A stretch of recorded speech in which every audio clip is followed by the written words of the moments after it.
Hello दोस्तों, कैसे हैं आप लोग। आपका फिर से स्वागत है हमारे कोडिंग पांडा यूट्यूब चैनल पे, जहां हम बनाते हैं कोडिंग को इजी एंड फन। सो आज के इस वीडियो में we are going to cover one of the widely used algorithmic technique, sliding window.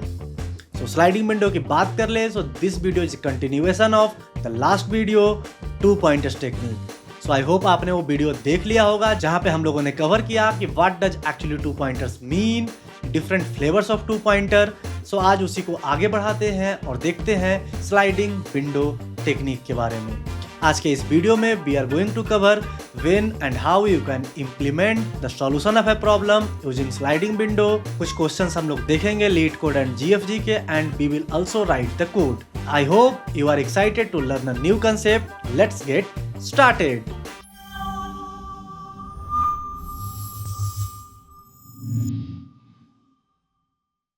I'm directly jumping to my computer screen. So let's see कि problem statement हमसे क्या कहना चाहता है. The question is saying that you are given an integer array nums and an integer k. Your task is to find the maximum sum of all subarrays of length k. आपको सारे subarrays जितने बन सकते हैं जो length k के होंगे, उन सारे सब एरेज का सम बताना है एंड उसका मैक्सिमम सम आपको रिटर्न करना है। One thing which is constant is size of the सब एरे। अब देखते हैं कि इस प्रॉब्लम को ब्रूट फोर्स अप्रोच से कैसे कर सकते हैं। एग्जाम्पल के जरिए समझते हैं इस प्रॉब्लम को। सपोज कि हमारे पास जो एरे दिया गया है वो एरे है 1 5 2 8 6 4 और हमारे जो k का वैल्यू दिया गया है, k का वैल्यू दिया गया है 3, k इक्वल्स टू 3। अब हमारे पास क्या करना है कि ऐसे सारे सब एरेज का सम निकालेंगे जो कि साइज 3 का हो और उसका मैक्सिमम हम कहीं पे स्टोर करेंगे। So this is the brute force technique. तो ब्रूट फोर्स टेक्निक में क्या करेंगे कि सारे सब एरे जो 3 साइज के हैं, लाइक इसमें कौन कौन से 3 साइज के हैं, ये एरे 3 साइज का है, ये है, ये सब एरे 3 साइज का है, ये सब एरे 3 साइज का है। सो दीज ऑल सब एरेज आर ऑफ साइज 3। अब सारे में हम i से लेके j, मतलब स्टार्टिंग इंडेक्स से लेके लास्ट इंडेक्स तक जाएंगे, सारे एलिमेंट्स का सम लेंगे और करंट सम को कहीं पे स्टोर करेंगे और कहीं पे आंसर स्टोर करेंगे। What we will do, we will try to update the answer with the maximum value. But क्योंकि हर बार आप i से लेके j तक आइटरेट कर रहे होगे, लाइक सपोज हम बात करते हैं 152 की, तो आप 152 तक पूरा आइटरेट कर रहे होगे, फिर 258 को आइटरेट कर रहे होगे, फिर आप 286 को कर रहे होगे, फिर आप 864 को कर रहे होगे। So the time complexity of this solution, brute force solution, is order of n square. So जब आप इस ब्रूट फोर्स अप्रोच को सबमिट करने की कोशिश करोगे, आपका सॉल्यूशन टाइम लिमिट एक्सीड करेगा, क्योंकि order of n square most of the comparative programming platforms पे एक्सेप्टेड नहीं होंगे। So how we can further optimise this solution, we can use sliding window technique. So देखते हैं स्लाइडिंग विंडो टेक्निक के मदद से कैसे इस brute force order of n square solution को ऑर्डर ऑफ n में कर सकते हैं। अब समझते हैं पहले आइटरेशन और दूसरा आइटरेशन में कॉमन क्या है। तो जैसे कि बात करेंगे कि पहले आइटरेशन में आप लोगे 1 5 एंड 2 को, एंड दूसरे आइटरेशन में आप लोगे 5 2 एंड 8 को। तो इसमें कॉमन क्या है? कॉमन है हमारे बीच का k-1 एलिमेंट। यहाँ पे हमारे पास अगर k3 है तो 2 एलिमेंट हमारे पास कांस्टेंट है, 5 एंड 2। चेंज क्या हो रहा है? चेंज हो रहा है हमारे पास 2 एलिमेंट। कौन से 2 एलिमेंट्स चेंज हो रहे हैं हमारे पास? हमारे पास 2 एलिमेंट जो चेंज हो रहे हैं, वो पहला एलिमेंट है 1 एंड दूसरा एलिमेंट है 8। सो इसको अगर आसानी से हम समझना चाहें तो क्या इसको हम ऐसे समझ सकते हैं कि पहले एक विंडो था जो k साइज का था, उसको हम लोगों ने एक पोजीशन राइट स्लाइड कर दिया।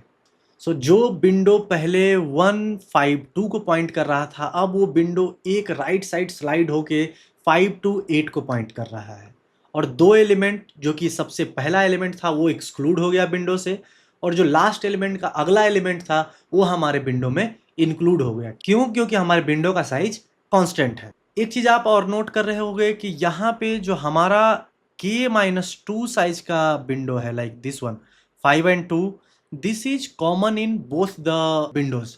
मतलब कि जो इनिशियल विंडो था और स्लाइड होने के बाद जो विंडो आया है, दोनों में ये चीज कांस्टेंट है। ओनली थिंग दैट चेंज्ड कि एक एलिमेंट नया ऐड हुआ है और एक एलिमेंट जो पहले से हमारे विंडो में था वो हट चुका है। तो जो ऑपरेशन आपने k-1 एलिमेंट पे पहले परफॉर्म करके रखा है उसको चेंज करने की जरूरत नहीं है। We just need to include the new element and remove the element which we already like left behind. तो देखते हैं इसमें हम कैसे कर सकते हैं। क्वेश्चन को ड्राई रन करते हैं, उससे और ज़्यादा क्लियर होगा। सो मैं नीचे एरे को वापस से लिख ले रहा हूँ 1 5 2 8 6 4 बना रहा हूँ करेंट सम, जिसको मैं इनिशियलाइज कर रहा हूँ। Let me point a pointer to i and j, दोनों के बीच में मैंने 3 का डिस्टेंस रखा है। सबका सम कितना हो जाएगा 5 + 2 + 1। करेंट सम को मैं डिफाइन कर रहा हूँ 8 से। जब इनको आप वापस राइट स्लाइड करोगे तो हमारा आई पॉइंट करेगा 5 को और जे पॉइंट करेगा 8 को। सो हम लोगों ने किया क्या, 8 को इंक्लूड किया और आई को मतलब 1 को एक्सक्लूड किया। हमारा करेंट सम था 152 का, इसमें से हम लोग माइनस कर चुके हैं किसको, इसमें से हम लोगों ने माइनस कर लिया है 1 को और किसको ऐड किया है 8 को। तो हमारा नया करेंट सम क्या बन चुका है 8 - 1 + 8 विच इज़ 15। तो हमारे पास 15 बन चुका है और हमारे पास जो सम था पहले से, जो कि हमारा सब सम नहीं बोलते हैं, चलिए आंसर बोलते हैं, आंसर इज़ द मैक्सिमम सम। तो जहाँ हमारे पास आंसर जो था वो क्या था पहले से 5 + 1 + 2 मतलब पहले से 8 था। 15 इज़ ग्रेटर देन 8, तो अब हम लोग 8 को अपडेट करके 15 कर देंगे। तो हमारा जो आंसर है 15 हो चुका है। अब क्या करेंगे, वापस से ये स्लाइड होगा window. So let me draw the window, थोड़ा सा इंट्यूटिवली अच्छे से दिखेगा। तो पहले 5 to 8 था, अब वापस से नया विंडो स्लाइड होगा तो अब होगा 2 8 एंड 6। तो 2 एंड 8 एंड 6 हुआ, तो इस बार फिर से क्या ऑपरेशन परफॉर्म होगा 5 के साथ 15 के साथ जो ऑपरेशन परफॉर्म होगा वो होगा -5 एंड +6। 5 हमारे में से हट चुका है, 6 हमारे पास नया आ चुका है। तो नया करंट सम क्या हो जाएगा हमारे पास 16।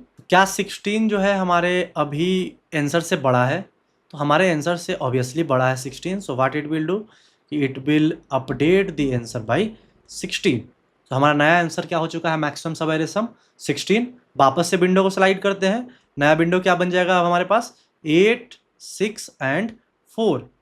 8 6 एंड 4 बन जाएगा, लेकिन 16 के साथ क्या ऑपरेशन परफॉर्म होगा 16 के साथ जो ऑपरेशन परफॉर्म होगा वो होगा हमारे पास से 2 हट चुका है और एक 4 नया ऐड हो चुका है। नया करंट सम क्या बनेगा हमारे पास 16 - 2 14 + 4 18।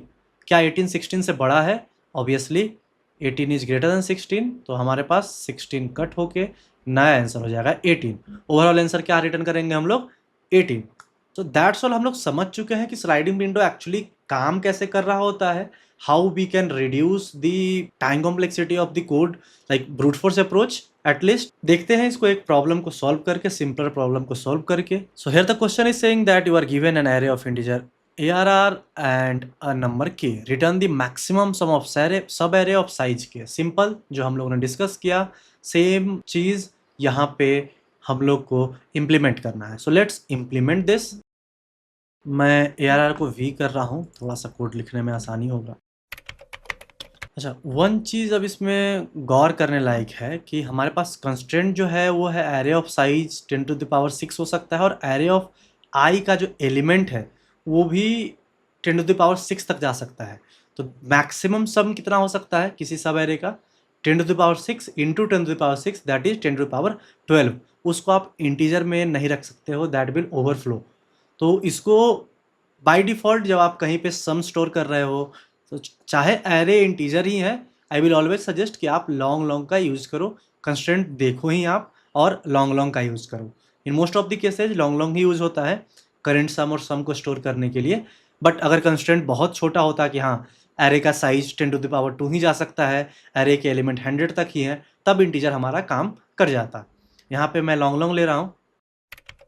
अभी तक मैंने क्या किया है कि वो करंट सम में सारे एलिमेंट्स का जो कि फर्स्ट के एलिमेंट्स है उनका सम मैंने निकाल के करंट सम में स्टोर करके रख दिया है कि मतलब मैक्सिमम वही होगा जो फर्स्ट के एलिमेंट का सम होगा। अभी के लिए आंसर में वो स्टोर्ड है। अब हम लोग क्या करेंगे, जैसा हम लोगों ने डिस्कस किया कि विंडो को स्लाइड करते रहेंगे। कब तक स्लाइड करेंगे, जब तक जे जो है एन से छोटा है। मतलब करंट सब में प्लस होगा, नया एलिमेंट जो ऐड हुआ है, नया एलिमेंट कौन सा ऐड हुआ है, वेक्टर ऑफ जे, और जो एलिमेंट हटा है वो कौन सा हटा है, वेक्टर ऑफ आई। और हम लोग कर लेंगे आई को प्लस प्लस और हम लोग कर लेंगे जे को प्लस प्लस। क्लियर है यहाँ तक? अब क्या करेंगे, हम लोग आंसर को अपडेट करेंगे। अगर करंट सम आंसर से बड़ा है, if current sum is greater than answer, answer will be current sum. Let's quickly run the program. Okay, let's submit it.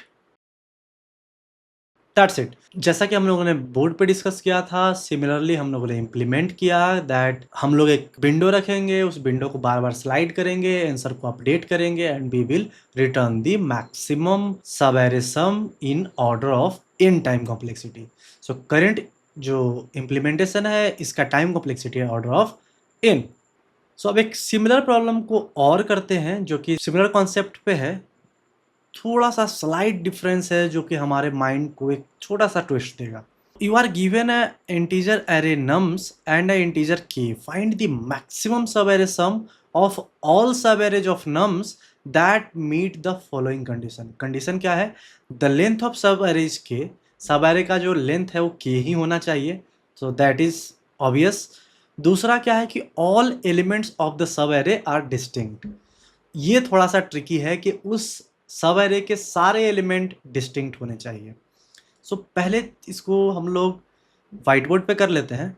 So the question is saying that कि आपको एक array दिया जाएगा, सिमिलर है सब कुछ, बस इसमें हम लोग को प्लस एक कंडीशन ऐड कर देना है, यूनिक एलिमेंट। मतलब कि एरे दिया गया है आपको, इंटीजर के दिया गया है, इंटीजर के लेंथ का ही सब एरे रहेगा, but element should be unique. बस एक एक्स्ट्रा कंस्ट्रेंट ऐड हो गया है कि एलिमेंट जो आप सब एरे का हो वो यूनिक हो, तभी वो सब एरे क्वालिफाई करेगा हमारे आंसर के लिए, अदरवाइज क्वालिफाई नहीं करेगा। अब इसको कैसे कर सकते हैं, सो आप वीडियो पॉज करके इसके बारे में 2 मिनट के लिए सोच सकते हो कि how will you solve it. After that you can resume the video. Start करते हैं एक बेसिक प्रॉब्लम के साथ। तो I am taking an example of array 1 2 1 3 4 1 6 5 2 1, that's all. उसके बाद हम लोगों ने टारगेट के से वापस से लेते हैं, के का वैल्यू हम लोग वापस से रखते हैं 3, तो के इक्वल्स टू 3। अब हम बात करते हैं पहले विंडो की, तो हमारा पहला विंडो क्या बनेगा, 1 to 1। तो क्या इसके सारे एलिमेंट यूनिक हैं, नहीं है, तो ये सब एरे हमारा क्वालिफाई नहीं करेगा। अगले सब एरे की बात करते हैं, तो अगला सब एरे है हमारे पास 2 1 3। तो क्या इसके सारे एलिमेंट यूनिक है, तो ये सब एरे हमारा क्वालिफाई करेगा। अगले सब एरे की बात करते हैं, तो अगला सब एरे है हमारा 1 3 4। तो क्या 1 3 4 में सारे एलिमेंट यूनिक हैं, यस, तो ये भी क्वालिफाई करेगा हमारे आंसर के लिए। आप ये कैसे डिटरमाइन कर सकते हो कि सारे एलिमेंट यूनिक हो और साइज भी के हो, तो more of A sliding window, इसको हम लोग 2 पॉइंटर के जरिए ज़्यादा अच्छे से समझ सकते हैं कि अगर 2 पॉइंटर हो जो कि शुरुआत में दोनों के दोनों पहले एलिमेंट को ही पॉइंट कर रहा हो, बट दूसरा पॉइंटर तब तक आगे बढ़ते रहे जब तक आई और जे की दूरी के ना हो जाए, मतलब कि विंडो का साइज मेंटेन हो जाए। एक चीज़ का और ख्याल रखेगा क्या कि सारे एलिमेंट्स जो ये जो विंडो बढ़ता जा रहा है, विंडो का साइज जो बढ़ता जा रहा है, इसके सारे एलिमेंट यूनिक ही रहे। एग्जाम्पल लेता हूँ मैं, जैसे यहाँ पे था 1 2, तो 1 पे पहला पॉइंट, दोनों पॉइंटर पहले 1 पे पॉइंट कर रहे हो, दूसरा पॉइंटर अब क्योंकि अब साइज जो आई जे साइज को कैसे डिटरमाइन करते हैं हम लोग, सब एरे को अगर आई और जे आपको दिया गया है तो साइज को डिटरमाइन करते हैं हम लोग जे माइनस आई प्लस 1 से, ठीक है। तो अगर दोनों सेम एलिमेंट को पॉइंट कर रहा होगा तो हमारा साइज हो जाएगा 1। तो इस केस में क्या हुआ कि जे फिर से आगे बढ़ेगा, जे फिर से आगे बढ़ेगा तो 2 उसमें इंक्लूड होगा, साइज 2 हो गया और 2 इंक्लूड हो गया, ठीक है, सही है। तो हमारा आई यहाँ पे रहेगा, जे यहाँ पे रहेगा। अब जैसे ही जे आगे बढ़ेगा, जे ये दिखाया कि एक पहले से हमारे सब एरे में मौजूद है, मतलब कि आई जहाँ पे है वहाँ पे नहीं रह सकता है।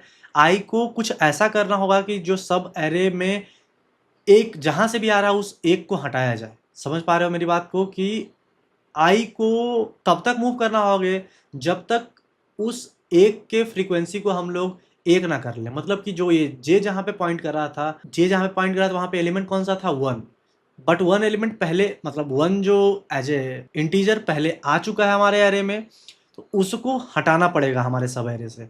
कैसे हटा सकते हैं, आई को आगे बढ़ा के। आई को कब तक आगे बढ़ाएंगे, जब तक हमारा एक का फ्रीक्वेंसी एक ना हो जाए, मतलब जो एलिमेंट है जो कि मल्टीपल टाइम्स आ चुका है उसका फ्रीक्वेंसी एक ना हो जाए, तब तक हम आई को आगे बढ़ाते रहेंगे। इस केस में क्या होगा, जैसे ही आई 2 के पास आएगा, हमारा फ्रीक्वेंसी वापस से सबका एक हो जाएगा। क्लियर है। फिर से हम लोग जे को आगे बढ़ाएंगे 3 पे, तो हमारा आई होगा यहाँ पे, जे होगा यहाँ पे, वापस से फिर जे आगे बढ़ेगा, यहाँ आगे की तरफ मूव करेगा, जे 3 को पॉइंट कर रहा होगा। अब हमारे पास सब एरे होंगे, तो हमारे पास आई और जे कहाँ कहाँ पे था, तो आई था हमारे 2 पे और जे था हमारे पास 3 पे। सारे एलिमेंट्स यूनिक है, यस। तो हमारे आंसर को ये अपडेट कर देगा कितना से, जो हमारा करंट सम चल रहा होगा। करंट सम कितना चल रहा है, करंट सम हमारा कितना चल रहा था, ये है हमारा आई, ये है हमारा जे। करंट सम चल रहा था हमारा 3 + 2 + 1 6, तो आंसर को ये अपडेट कर देगा 6 से। अब क्या करेगा, जे आगे वापस से बढ़ेगा, तो जे आगे जाएगा, जे अब पॉइंट कर रहा है 4 को, j is not pointing to this number. J जब आगे पॉइंट कर रहा है तो क्या विंडो का साइज मेंटेन्ड है, क्या विंडो का साइज अभी भी 3 है, नहीं है। तो क्या हम इस करंट सम को अपने आंसर में अपडेट करने के लिए यूज कर सकते हैं, नहीं कर सकते हैं। तो क्या करना होगा, हम लोग को विंडो के साइज को रिड्यूस करना होगा। विंडो के साइज को कैसे रिड्यूस कर सकते हैं, आई को आगे बढ़ा के। जब आप आई को आगे बढ़ाओगे तो विंडो का साइज रिड्यूस हो जाएगा, और कब तक आगे बढ़ाएंगे, जब तक हमारा जो विंडो का साइज है के ना हो जाए। तो आई को 1 से हम लोग आगे बढ़ा देते हैं। तो आई जब आगे बढ़ेगा 1 से, तो हमारा नया आई जो पॉइंट कर रहा होगा वो पॉइंट कर रहा होगा 1 को। तो नया जो करंट सम होगा उसमें से 2 माइनस हो जाएगा, क्योंकि ये 2 एक्सक्लूड हो गया है, और हमारे में 4 ऐड हो जाएगा, क्योंकि 4 नया एलिमेंट आया है। तो हमारे पास जो न्यू करंट सम हो गया हुआ 8 विच इज़ ग्रेटर देन 6, तो 6 को अपडेट करके कर देगा ये 8। आगे बढ़ते हैं। आगे बढ़ने पे क्या होगा कि अब जो जे पॉइंट कर रहा था 4 को, अब वो जे पॉइंट करेगा 1 को। सबसे पहले क्या साइज मेंटेन्ड है, नहीं। क्या सारे एलिमेंट यूनिक है, नहीं। बोथ ऑफ द केसेस में आई को आगे जाना ही पड़ेगा। तो आई हमारा आगे से पॉइंट कितना पे करेगा, तो आई हमारा पॉइंट कर रहा था 1 पे, अब हम लोग का आई जो है आगे बढ़ेगा, और आई आगे बढ़ के पॉइंट करेगा 3 पे। तो now i is pointing at 3। Are all the elements of this window unique, your answer will be yes. तो करंट सम जो हमारा फिर से कैलकुलेट होगा 4 + 3 + 1 दैट इज 8, और 8 हमारा आंसर पहले से है, तो आंसर कुछ अपडेट नहीं होगा। सो आई होप ये ड्राई रन आपको क्लियर हो गया होगा कि हम करना क्या चाहते हैं। जो 2 पॉइंटर्स मूव कर रहे होंगे उनका ये काम रहेगा कि पहला तो यूनिकनेस मेंटेन करेंगे सारे एलिमेंट का, दूसरा साइज को मेंटेन करके चले, के का साइज इंक्रीज नहीं होना चाहिए। सो सिंपल थिंग जो हम लोगों ने यहाँ पे डिस्कस किया, let's implement it using C++। सो मैं यहाँ पे इम्प्लीमेंट करने की कोशिश करता हूँ सेम चीज़ जो मैंने वहाँ पे डिस्कस करा है। नम्स को मैं वापस से वी में कन्वर्ट कर रहा हूँ वेक्टर, ताकि मेरे को लिखने में आसानी हो। आप नम्स को नम्स ही रखना। एलिमेंट मौजूद है या नहीं मौजूद है उसके लिए हम लोग किस चीज़ का यूज़ कर सकते हैं, किस STL का यूज कर सकते हैं, मैप का। सो मैं मैप का यूज़ करने वाला हूँ यहाँ पे। So map will have int. तो हम लोगों ने ये नया एलिमेंट जो है निकाल लिया है, और करंट सम में नए एलिमेंट को ऐड कर दिया है। अब हम लोगों ने क्या डिस्कस किया कि 2 चीज़ मेंटेन करना है। पहला यूनिकनेस ऑफ द एलिमेंट, तो क्या न्यू एलिमेंट पहले से मैप में प्रेजेंट था, अगर प्रेजेंट था हम लोग को आई को आगे बढ़ाना पड़ेगा। कब तक आगे बढ़ाना पड़ेगा, जब तक ये नया एलिमेंट हमारे, मतलब जो नया एलिमेंट है उसका जो मैप में फ्रीक्वेंसी है वो 1 ना रह जाए। मतलब अगर 1 से ग्रेटर है तो उसमें हमको आगे बढ़ाना पड़ेगा।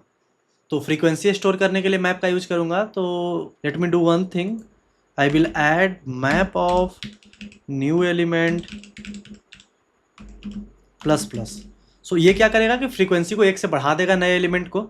अब मैं चेक करूँगा कि क्या ये पहले से मौजूद था। अगर पहले से मौजूद था तो फ्रीक्वेंसी 1 से ज़्यादा हो गया होगा। तो while map of new element is greater then 1, या तो map of that element is greater then 1 हो, या तो j - i+1 विंडो का साइज ही बड़ा हो गया, वो भी एक दिक्कत की बात है। तो दोनों केस में आई को आगे बढ़ाना पड़ेगा। आइदर न्यू एलिमेंट पहले से मौजूद है, या विंडो का साइज के से बड़ा हो गया है। In both of the cases आई को आपको आगे बढ़ाना होगा ताकि हमारा जो कंस्ट्रेंट है यूनिक एलिमेंट का और के साइज का मीट होते रह सके।